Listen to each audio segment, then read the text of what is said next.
bien, bonjour à tous, bienvenue sur ma chaîne pour une vidéo, ça fait longtemps. Je voulais simplement vous apporter un petit mot sur la compassion. Il y a un passage que je pense que tout le monde connaît par cœur, c'est la parabole que Jésus va raconter sur ce mauvais riche et sur Lazare. Vous trouvez ça dans Luc au chapitre 16, à partir du verset 17, et je vous lis simplement le début.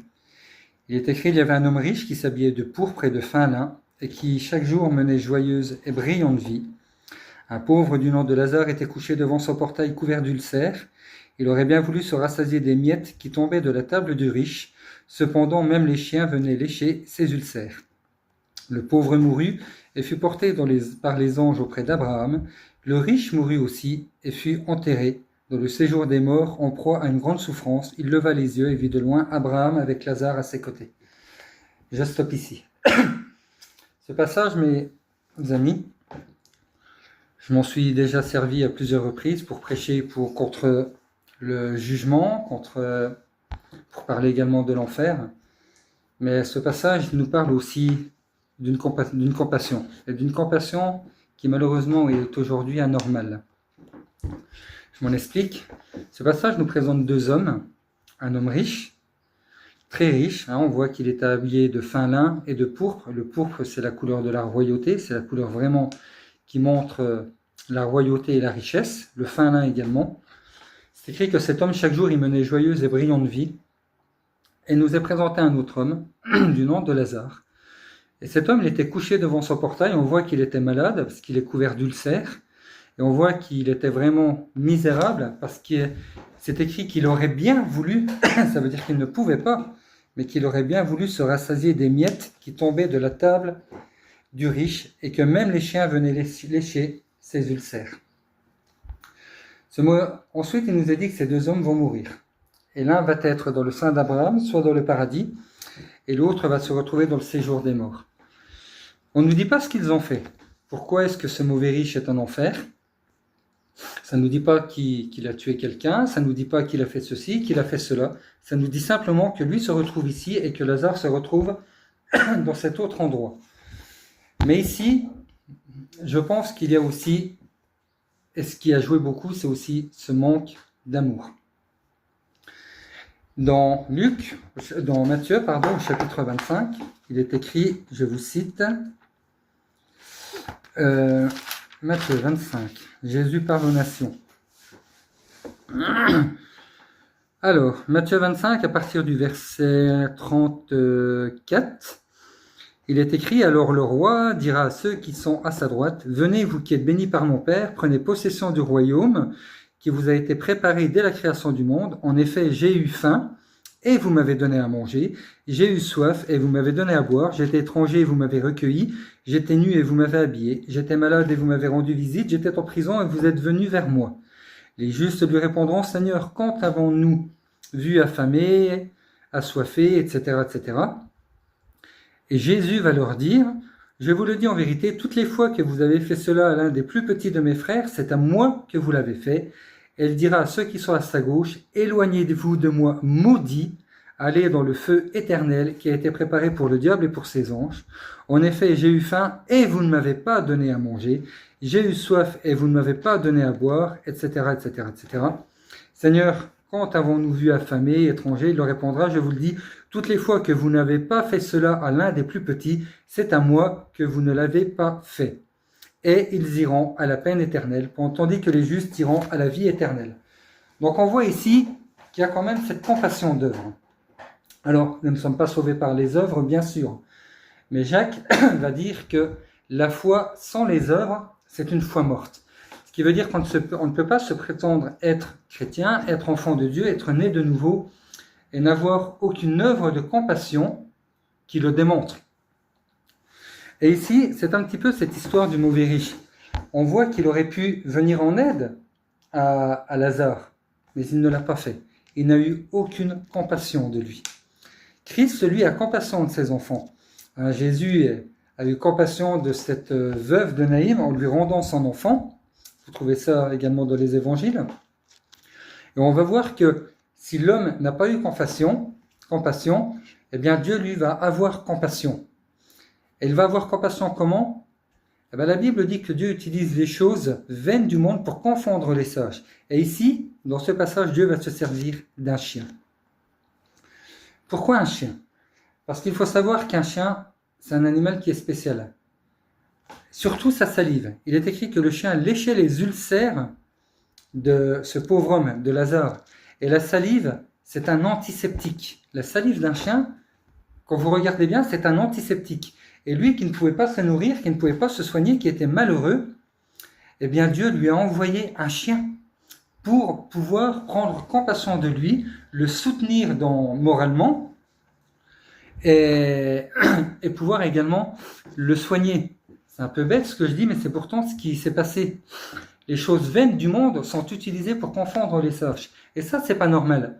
Parce que la normalité, mes frères et sœurs, ça aurait été que cet homme qui avait les moyens, ce riche, puisse venir en aide à ce pauvre, puisse lui donner à manger, puisse lui donner de quoi se soigner. Ça, c'est la normalité. Mais aujourd'hui, le mal est devenu bien et le bien est devenu mal. La normalité est remplacée par l'innormalité. Plutôt que ce soit un homme qui vienne en aide à l'homme, il faut que Dieu utilise un animal pour venir en aide à l'homme. Et ça, c'est pas normal. C'est pas la logique des choses.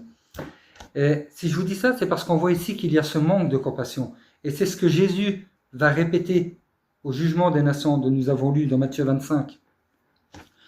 Vous savez, la normalité des choses, ce serait que quelqu'un qui est malade, quelqu'un qui est dans le découragement, quelqu'un qui a besoin d'aide, qui n'arrive pas à subvenir à X ou Y besoin, la normalité des choses, ce serait qu'on lui vienne en aide. Et à plus forte raison, les personnes que l'on pense devraient être présentes, par exemple les frères, les sœurs de nos assemblées, les serviteurs, X et Y choses. Vous voyez ce que je veux dire? Ça, c'est la normalité des choses.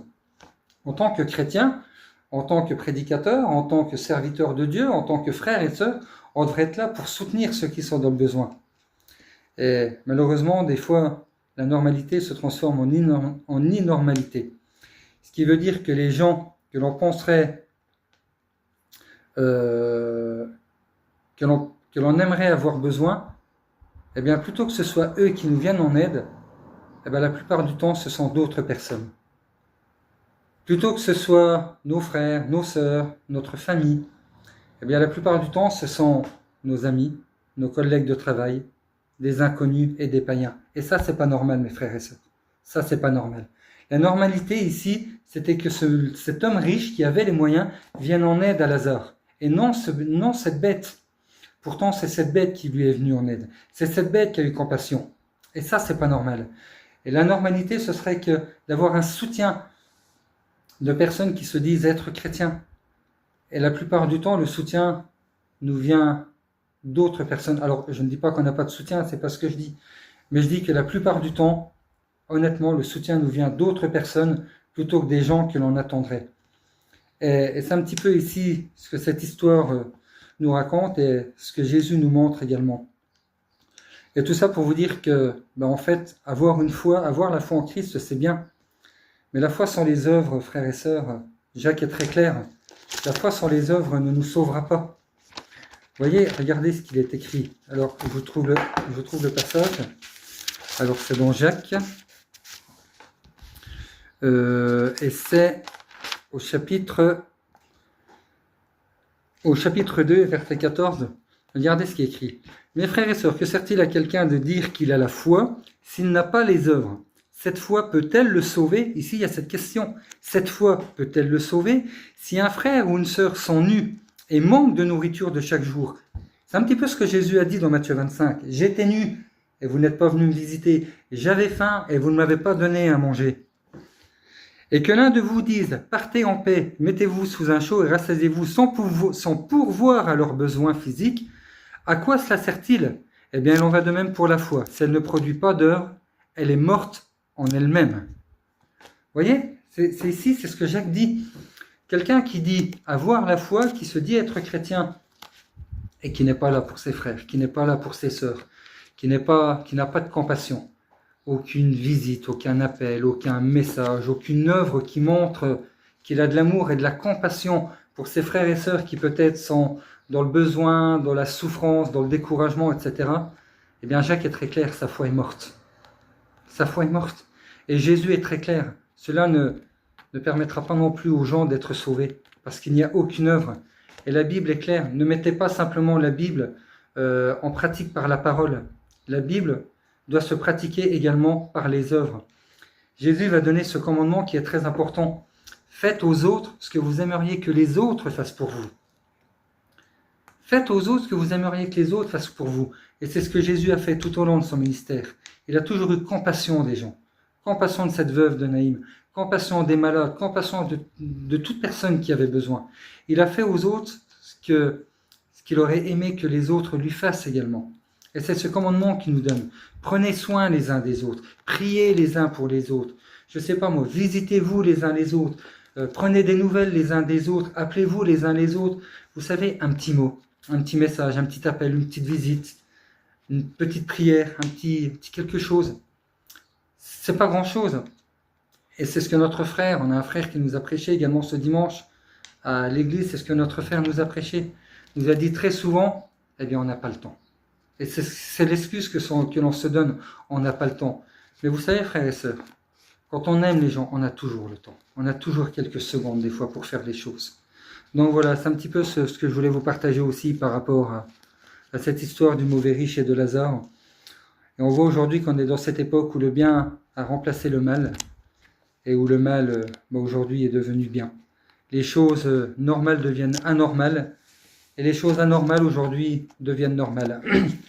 Mais tout cela malheureusement est contraire aux Écritures et chacun aura des comptes à rendre un jour devant Dieu. Donc c'est à nous aussi, qui nous disons chrétiens, de renverser cette vapeur et d'être là quelquefois pour ceux qui ont besoin. On a toujours le temps, vous savez, d'aller sur les réseaux sociaux, d'aller faire des courses, de faire un petit barbecue, de faire du shopping, de regarder des bêtises aussi à la télé, d'écouter un peu tout et n'importe quoi. Alors on a aussi du temps peut-être pour ceux qui ne sont pas trop bien et pour ceux qui ont besoin. Ce que je voulais vous apporter. Voilà, je ne vais pas aller plus loin. Je vous souhaite une bonne journée dans la grâce de Dieu. Que Dieu vous garde.